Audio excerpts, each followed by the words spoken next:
میرے نبی دنیا سے جا رہے ہیں، دنیا سے جانے کا وقت ہے، ربیع الاول ہے، پیر کا دن ہے، 7 جون ہے، 11 ہجری 633 عیسوی۔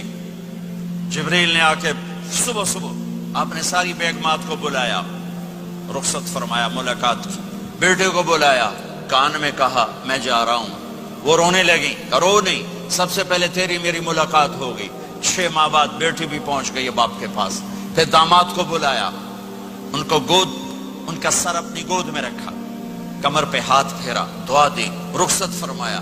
آخر میں اپنی آنکھوں کی ٹھنڈک کو بلایا، کون؟ حسن اور حسین، کہ میری آنکھوں کی ٹھنڈک حسن اور حسین، میرے جنت کے پھول حسن اور حسین۔ یوں لیا، حسن کو یہاں سے لیتے تھے، حسین کو یہاں، حسن کو ادھر اٹھاتے تھے، حسین کو ادھر اٹھاتے تھے۔ حسن سر سے لے کر کمر تک پورے اپنے نانا کے مشابہ تھے، کمر سے پاؤں تک اپنے باپ کے مشابہ تھے۔ حسین اس کا الٹ تھے، سر سے لے کر کمر تک اپنے باپ کے مشابہ تھے، کمر سے لے کر پاؤں تک اپنے نانا کے مشابہ تھے۔ اس مشابہت کی وجہ سے آپ کہا کرتے تھے حسن میرا بیٹا ہے، حسین علی کا بیٹا ہے۔ آخر میں ان کو بلا کر یوں لیا، اور ساتھ ہی آنسو ٹپ ٹپ ٹپ ٹپ ٹپ ٹپ۔ بیویوں کو جدا کیا، آنسو نہیں، بیٹی کو جدا کیا، آنسو نہیں، داماد کو جدا کیا، آنسو نہیں، جب بچوں کو جدا کرنے لگے تو یوں آنسو۔ ایک کو زہر میں تڑپتے دیکھا، ایک کا کٹا سر نیزے پہ چڑھتے دیکھا، تو آنسو رک نہیں سکے، دعا نہیں کی، ہاتھ نہیں اٹھائے، اللہ کی تقدیر کے سپرد کر دیا، اولاد کو ذبح ہونے کے لیے تیار کر دیا کہ کل میری امت اولاد کے پیچھے جھوٹ نہ بولے، رشوت نہ لے، حرام کاروبار نہ چلائے، دھوکہ نہ دے، فراڈ نہ کرے۔ بچوں کو کہاں سے کھلائیں، بچوں کو کہاں سے پلائیں، کہ یہ میرا حسین کا سر کٹ کے نیزے پر چڑھا ہوا ہے۔ کچھ نہیں بولے، رخصت فرما دی۔ جب سب چلے گئے تو جبریل آ گئے، آپ نے فرمایا کیا ہوا؟ خاموش کھڑے تھے، کہ موت کا فرشتہ دروازے پر ہے، اندر آنے کی اجازت چاہتا ہے۔ اپنے نبی کا مقام دیکھو، موت بھی پوچھ کے آتی ہے۔ آپ نے کہا آ جائے، آپ کی اجازت پر ملک الموت اندر آئے۔ اسرائیل کا السلام علیکہ یا رسول اللہ، کہنے لگا آپ پہلی ہستی ہیں، میں سلام کر رہا ہوں، میں نے کبھی کسی کو سلام نہیں کیا۔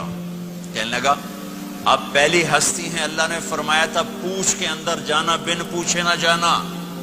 پھر کہنے لگے آپ پہلی ہستی ہیں، اللہ نے فرمایا آنا چاہیں تو لے آنا، رہنا چاہیں تو چھوڑ کے آ جانا۔ ہاں، یہ وہ دربار رسالت ہے جہاں موت بھی پوچھ کے آتی ہے۔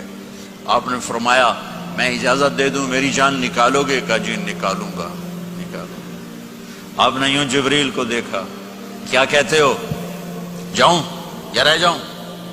جبریل نے کہا اللہ آپ کی ملاقات کے شوق میں ہیں، فیصلہ آپ کریں گے۔ ہاں یہ بات سنانا چاہتا تھا اگلی۔ آپ نے کہا اچھا جاؤ، پہلے اللہ سے پوچھ کے آؤ میرے بعد میری امت کے ساتھ کیا کریں گے، میرے بچوں کے ساتھ۔ یہ ساری مائیں، میرے بچے میرے بچے میرے بچے میرے بچے۔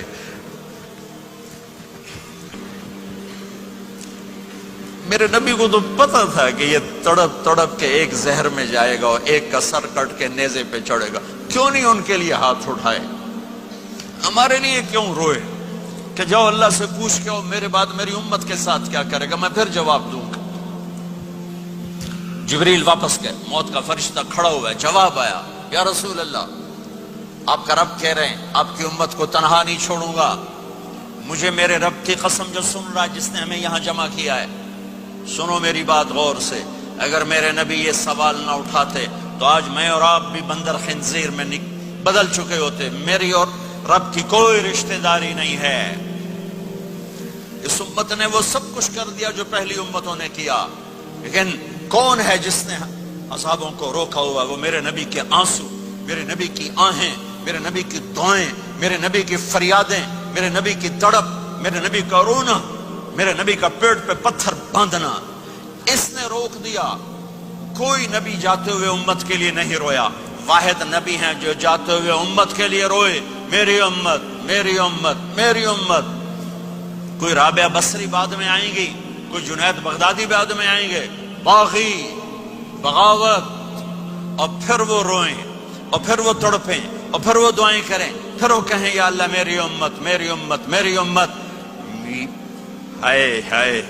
اور جب اجازت دے دی ملک الموت کو کہ جاؤ اللہ کی تقدیر کو پورا کرو، تو پھر بھی امت کو سبق دیا، اے میری امت الصلاۃ وما ملکت ایمانکم، ایک نماز نہ چھوڑنا، ایک میری امت کے کمزور لوگوں پہ رحم کرنا، نماز نہ چھوڑنا، کمزوروں پہ رحم کرنا، نماز نہ چھوڑنا، کمزوروں پہ رحم کرنا. کتنی امت نمازی ہے، کتنے ہیں جو اپنے دولت اللہ دے دے تو اللہ کو یاد رکھتے ہیں اور کمزور کے ساتھ انسانیت والا سلوک کرتے ہیں. چاہتے بھی امت کو یاد کیا. اور پھر قیامت کا سب سے خوفناک مرحلہ جب اللہ کہے گا جہنم کو لاؤ، وَأُزْلِفَتِ الْجَنَّةُ لِلْمُتَّقِينَ، جنت کو لاؤ، وَبُرِّزَ الْجَحِيمُ لِلْغَاوِينَ، جہنم کو لاؤ، وَنَضَعُ الْمَوَازِينَ الْقِسْطَ، ترازو کو لاؤ، وَإِن مِّنكُمْ إِلَّا وَارِدُهَا، جہنم کے اوپر پل بچھاؤ، وَإِن كَانَ مِثْقَالَ حَبَّةٍ مِّنْ خَرْدَلٍ أَتَيْنَا بِهَا وَكَفَى بِنَا حَاسِبِينَ. آج ایک رائی کے دانے کے برابر بھی کچھ ہے تو تیرا رب تجھے تول کے دکھا دے گا. جب جہنم آئے گی تو ایک چیخ مارے گی، اس کی چیخ پر فرشتے، انسان، جنات سب زمین پر گریں گے اور سب کی ایک فریاد ہوگی، نفسی نفسی. جنہوں نے جہنم میں نہیں جانا فرشتے، نفسی نفسی. انبیاء، پاک معصوم ہستیاں جو جنتی کے لیے بنے، نفسی نفسی نفسی نفسی. تو میں کب یاد کروں گا اپنے بیوی بچوں ماں باپ کو؟ ہر مرد عورت نفسی نفسی. میرے نبی نے فرمایا ابراہیم علیہ السلام کہیں گے، باپ کا سوال نہیں کرتا، نفسی نفسی، میری جان بچا میری جان بچا. عیسیٰ علیہ السلام کہیں گے یا اللہ میں اپنی ماں مریم کا سوال نہیں کرتا، میری جان بچا میری جان بچا. او میرے بھائی بہنوں، ایک آواز سنو گے جو اس ہنگامے پر چھائے گی، امتی امتی امتی امتی امتی امتی، میری امت میری امت میری امت. یہ کون ہے؟ یہ کون ہے؟ یہ کیسی آواز ہے؟ کون ہے جو اپنے آپ کو چھوڑ کے امت کو پکار رہا ہے؟ نظریں طواف کرتے کرتے کرتے کرتے جب پہنچیں گی تو دیکھو گے میرے آپ کے نبی صلی اللہ علیہ وسلم، صرف ان کے ہاتھ اٹھے ہوں گے، جھولی پھیلی ہوگی، یا اللہ میری امت یا اللہ میری امت یا اللہ میری امت. نہ دنیا میں بھلایا، نہ دنیا سے جاتے ہوئے بھلایا، اور نہ اس وقت بھلایا جب انبیاء امت بھول جائیں گے، لوگ اولاد بھول جائیں گے، بیویاں خامد بیویوں کو بھول جائیں گے، اور وہ کہہ رہی ہے یا اللہ میری امت یا اللہ میری امت یا اللہ میری امت. یہ ہیں محمد مصطفیٰ صلی اللہ تعالی علیہ وسلم، یہ ہیں محمد عربی صلی اللہ تعالی علیہ وسلم.